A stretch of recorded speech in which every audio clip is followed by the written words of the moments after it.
অবশেষে ৯ মাসের অপেক্ষার অবসান হবে আজকে। তো আমরা আসলাম হসপিটালে সকাল সকাল। আমাকে ডাক্তার বলছিল যেন আমি ৮টা থেকে ৯টার মধ্যে খাওয়া দাওয়া কমপ্লিট করে ফেলি, দুপুর দিকে উনি আমার রুটি করবেন। তো আমরা হচ্ছে যে 9:30টার দিকেই হাসপাতালে চলে যাই খাওয়া দাওয়া করে। আমি আর আমার হাজব্যান্ড আগে যাই। ও হচ্ছে যে এখন ফর্মালিটিগুলো করতেছে, আমাকে হচ্ছে যে ভর্তি টর্তি করাইতেছে। তো ভর্তি করানোর পর এই যে আমরা কেবিন পাই। আমরা যখন গেছি 2টা কেবিন খালি ছিল, তো এই কেবিনটা হচ্ছে আমরা পাইছি। তো কেবিন পাওয়ার পর কেবিনে যাই আমি আর আমার হাজব্যান্ড। যাওয়ার কিছুক্ষণ পরে হচ্ছে যে ভাই আসে, আর তার কিছুক্ষণ পরে আমার মা আর বাবু আসে আর কি। তো তাদেরকে বলি যেহেতু দুপুরবেলা ওটি হবে, আবার দুপুরেও হইতে পারে রাতেও হইতে পারে, ওইটা শিওর ছিল না আর কি কখন হবে। তো আমরা ওইখানে যাওয়ার অনেকক্ষণ পরে আর কি শিওর হই কখন হবে। তো কেবিনে যাওয়ার আরও বেশ কিছুক্ষণ পর জানায় যে দুপুরবেলায় হবে। এই তো আমি ওটির জন্য রেডি হয়ে গেছি, ওটি ড্রেস নিয়ে আসছে। তার আগ পর্যন্ত একটু শুয়ে টুয়ে ছিলাম, মা বাবু আয়সা পড়ে। তো আমার তো তখন অনেক ভয় লাগতেছিল, অনেক একটা অদ্ভুত অনুভূতি হইতেছিল। তো ওটিতে নেওয়ার আগে হচ্ছে যে টুকটাক একটু ভিডিও আমি করছি, তারপর থেকে হচ্ছে যে ভাই ভিডিও করছে, বর্ষা ভিডিও করছে। আমি তো আর তখন কোনো ভিডিও করি নাই। তো ওই দিন হচ্ছে যে দিদি, শৈবা, আমার মামারা, তারপর হচ্ছে যে মামি, তারপর হচ্ছে ভাইয়ের ফ্রেন্ডস, বাড়ি থেকে হচ্ছে যে আমার ভাসুর, তারপর হচ্ছে যে আরও বর্ষা তো ছিলই। তারপর আর কে কে আসছে জানি না, আমার জানা মতে তারাই আসছিল। আর কেউ কে আসছিল কিনা আমার তো সেন্স ছিল না, বলতে পারতেছি না। তো হচ্ছে যে তারা হচ্ছে ওটির বাইরে যে এখানে অপেক্ষা করতেছে। তো এই দিন হচ্ছে কি আমাকে ওটিতে নিচ্ছে 2টার আগেই, 1:15-1:20 দিকে। হচ্ছে যে প্রথমে হচ্ছে ওটিতে বলতে যেখানে ডেলিভারি হবে ওইখানে না, এটার পাশে যে রুমগুলো থাকে না, যে আগে ক্যাথেটার পরানো হয়, কেনোলা করা হয়, স্যালাইন ট্যালাইনগুলো দেওয়া হয়, তারপর আর কি ওটিতে নেওয়া যায়। তো ওই রুমগুলোতে আমাকে আগে নিয়ে গেছে। তো এখানে নিয়ে যাওয়ার পরে আমার হচ্ছে যে বলে আমার ওটি হবে 3টার দিকে আর কি। তো ওই অনুপাতে আমাকে 1:30টার দিকে তার নেওয়া যায়, কিন্তু আমার ওটি 3টার দিকে হয় না, আমাকে হচ্ছে নিয়ে গেছে 4টার পরে, 4:20-এ, সোয়া 4টা থেকে 4:20-এর মধ্যে নিয়ে গেছে। তো তারা তো আমার হাজব্যান্ড, আমার মা বাবা, আমার ফ্যামিলির সবাই অনেক বেশি টেনশন করতেছিল যে এত কেন টাইম লাগতেছে, এত টাইম লাগার কারণ কি। তো তারপর হচ্ছে যে তারা যোগাযোগ করে ভিতরে, আর ভিতরে তো যাইতে দেয় না। তো তারপর তারা এত টাইম লাগতেছে যেহেতু, এর জন্য তারা ভিতরে যোগাযোগ করে। তো তারপর হচ্ছে যে বলে যে ওনাকে এখনও নেওয়া হয় নাই।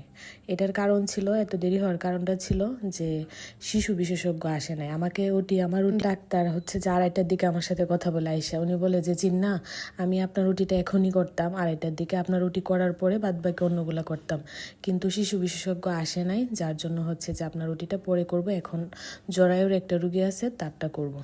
তো যার জন্য আমারটা দেরি হয়েছে। তো তারপর হচ্ছে যে আমার মা, তারপর হচ্ছে হাজব্যান্ড, তারপর দিদিরা, তারা হচ্ছে যে ভিতরে একবার আসে, হচ্ছে আমাকে দেখে যায়। তারা বলতেছে যে আমরা তো টেনশন করতেছিলাম, ভিতরে তো আসতে দেয় না। তো তারপরে এক প্রকার তারা জোর করে ভিতরে আসে আর কি, আমাকে একটু দেখে তারপর আর কি তাদের শান্তি হয়। যাই হোক, তো অবশেষে এই যে আমাদের লিটিল চ্যাম্প হচ্ছে যে বের হয়েছে, এই পৃথিবীর আলো সে দেখছে, সবার অপেক্ষার অবসান ঘটছে।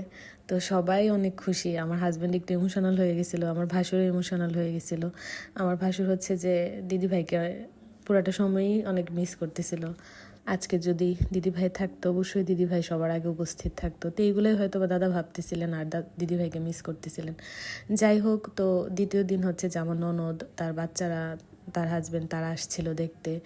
আর তারপর এই দিন সন্ধ্যার দিকে আমি হচ্ছে যে এই দিনই আর কি সকালবেলা আমাকে হচ্ছে যে কেবিনে দেয়, আর এই দিন সন্ধ্যার দিকে, সন্ধ্যা না ঠিক বিকাল দিকে হচ্ছে যে আমাকে টেথার খুলে দেয়।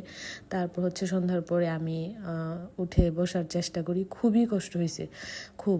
আমার প্রথম দিন আমি এত ভয় পাই নাই বা ব্যথাও লাগে নাই, কিন্তু আমি পরের দিন আমার মারাত্মক ব্যথা করছে, মারাত্মক। আর উঠে দাঁড়াইতে আমার এত কষ্ট হয়েছে, এটা ভোলার মতন আছে, কি ব্যথা, তীব্র ব্যথা।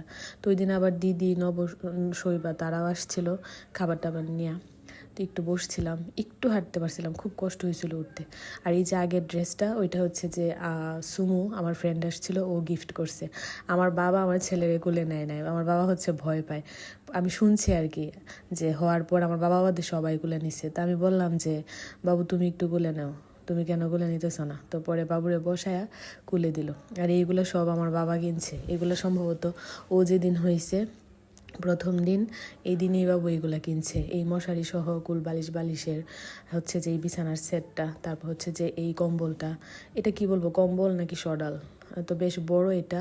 আর এইটা গায়ে দিয়ে আমার ছেলে এখন ঘুমায়, খুব আরামদায়ক এটা, আর অনেক আরাম দেয়, মানে একটা ছোট মিনি কম্বলের মতোই আর কি। তারপর হচ্ছে যে এইগুলা নিয়ে আসছে আজকে। আমি কিন্তু আমি ওইখানে ছিলাম বৃহস্পতিবার দিন, হচ্ছে আমার ছেলে হয়েছে সোমবার দিন বাসায় আসছি। তো ওই 3-4 দিনের মিক্সড যা ভিডিও বর্ষা করছে, ভাই করছে, ওরাই করছে। তো এই মিক্সড ভিডিওটা নিয়ে আর কি আমি এই ব্লগটা বানাইতেছি, আমার ওটি জার্নিটা বানাইতেছি আমি। এইগুলা হচ্ছে যে বাবু নিমাগুলো নিয়ে আসছে, তো এই ভিডিওগুলো বর্ষা করছে। তারপর হচ্ছে বাবু এখানে ওর জন্য প্যাম্পারও নিয়ে আসছে, ডাইপার আর কি। কিন্তু আমার মা এখনও পর্যন্ত এই ডাইপার পরায় নাই, এইভাবে না পরাই আছে। বাবু যে ব্যাগে করে নিয়ে আসছে ডাইপার, এই ব্যাগে করেই এখনও পর্যন্ত আছে। আজকে 13 দিন আমার ছেলের বয়স, কিন্তু ডাইপারগুলো এইভাবেই ঝুলতেছে। আমার মার কথা হচ্ছে যে না, ডাইপার পরানো যাবে না, আমি থাকতে কোনো ডাইপার পরানো যাবে না, যা ধোয়া পাকলা করে সব আমি করবো, ডাইপার পরানোর দরকার নাই। তো বাবু আবার এই ইউরিন ম্যাটটাও নিয়ে আসছে। এগুলা সব মনে হয় আগে নিয়ে আসছে, শুধুমাত্র ডাইপারটা আর নিমাগুলো হচ্ছে যে আজকে নিয়ে আসছে আর কি। তো আজকে আমি একটু উঠে বসতে পারছি, তারপর হচ্ছে যে চাটা খাইছি, বিস্কিট খাইছি। আর আমি হচ্ছে যে দ্বিতীয় দিন থেকে নর্মাল খাবার টাবারই খাইতেছি। আমাকে ডাক্তার বলছে নর্মাল খাবার টাবার খান, কোনো সমস্যা নাই। শুধুমাত্র আমি একবার রাতের বেলা হচ্ছে যে জাউ ভাত খাইছি, একবার তাও, তারপর থেকে আমি একদম সব স্বাভাবিক খাবার খাইতেছি। তো এই যে বর্ষায় নিয়ে হচ্ছে যে একটু বের হলাম হাঁটার জন্য, একটু হাসছি, খুব কষ্ট হয়েছে হাঁটতে টাটতে। যাই হোক, অবশেষে সোমবার দিন এখন হচ্ছে যে বাসায় ব্যাক করব। ছোটো মোটো একটা সংসারই হয়ে গেছিলো, ছোটো না একটা বড়ো সংসারই বলা চলে। তো আমার কেবিন ছিল 8 তলাতে। তো আমার হাজব্যান্ড হচ্ছে বাবুকে নিয়ে সিঁড়িতে নামতেছে, কারণ বাবুকে নিয়ে হচ্ছে যে লিফটে যাওয়া যাবে না। তো আমি, মা, ভাই আমরা হচ্ছে লিফটে যাব। অবশেষে আমার সোনা, আমার অভিরাজ সরকার রাজ্য, আমার ছেলে, ওকে নিয়ে আমরা বাসায় ব্যাক করতেছি। আর হাতটার যা অবস্থা হয়েছিল কেনলা থাকতে থাকতে, ইস কি ব্যথা, কি যে ফুলা ফুলছে। যাই হোক, সবাই আশীর্বাদ করবেন।